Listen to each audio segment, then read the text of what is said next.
ఓం నమో వెంకటేశాయ. అఖిలాండకోటి బ్రహ్మాండ నాయకుడికి సాష్టాంగ నమస్కారం చేస్తూ అన్నమాచార్యుల వారు మనకు అందించినటువంటి 32,000 సంకీర్తనల్లో కొన్ని సంకీర్తనలను ప్రేక్షకుల ముందుకి తీసుకొస్తున్నాం.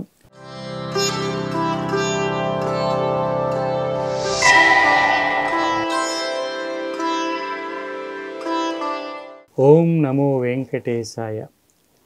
చందమామ రావో జాబిల్లి రావో, చందమామ రావో జాబిల్లి రావో, కుందనపు పైడి కూర వెన్న పాలు తేవో, చందమామ రావో జాబిల్లి రావో, కుందనపు పైడి కూర వెన్న పాలు తేవో, చందమామ రావో జాబిల్లి రావో. నగుమోము చక్కనయ్యకు నలువా పుట్టించిన తండ్రికి, నిగమములందుండే అప్పకు మానీలవర్ణునికి, నగుమోము చక్కనయ్యకు నలువా పుట్టించిన తండ్రికి, నిగమములందుండే అప్పకు పానీలవర్ణునికి,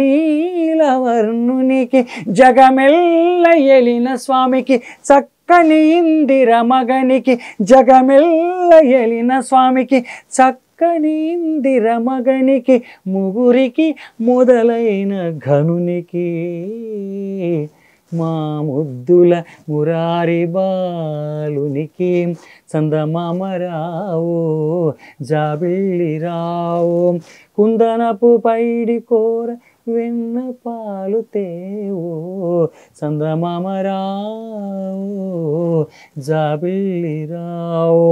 సురలగాచిన దేవరకు చుంచుగరుడెక్కిన గబ్బికి, నెరవాది ముద్దుల పెద్దకు మా నీటి చేతల పట్టికి, విరుల వింటి వాణి నయ్యకు వేవేల రూపుల స్వామికి, విరుల వింటి వాణి నయ్యకు వేవేల రూపుల స్వామికి, సిరిమించి నెరవాది జానకు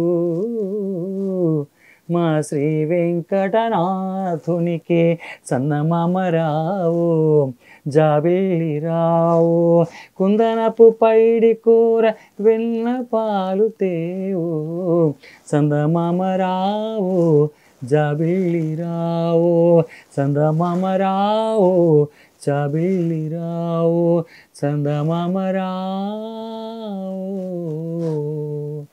జాబిల్లి రావో. ఓం నమో వెంకటేశాయ. ఓం నమో వెంకటేశాయ.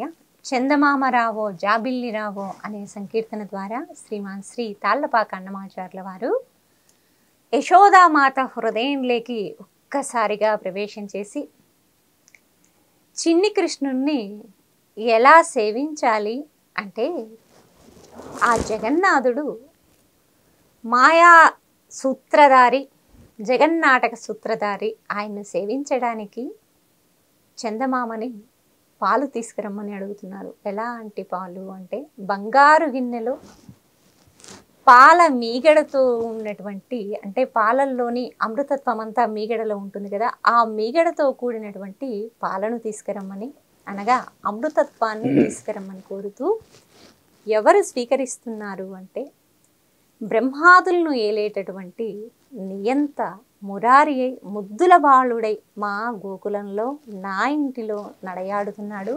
అటువంటి బాలుణ్ణి సేవించడానికి నీవు అమృతంతో కూడినటువంటి పాలను తీసుకురమ్మని కోరుచున్నారు. అనగా యశోదమ్మ తన దగ్గర ఉండేవాడు విష్ణువని తెలిసిన ఆ విష్ణువును సేవించటానికి అమృతాన్ని అడుగుతుంది. అంటే తల్లి ప్రేమ ఎలా ఉంటుందంటే, బిడ్డకు ఎన్ని విన్నా తాను ఇంకా ఏమి ఇవ్వగలదు అనే ఉత్సాహంతో ఆతృతతో ఎలా అయితే ఉంటుందో, అలాగే ఇక్కడ యశోదమ్మ చిన్ని కృష్ణునికి అమృతత్వ పాలని స్వీకరింపజేయాలి అని కోరుతుందని యశోదమ్మ మనసును ఆవిష్కరిస్తూ తల్లి ప్రేమ ఎలా ఉంటుందో మనందరికీ తెలియజెప్తూ ఉన్నారు ఈ సంకీర్తన ద్వారా.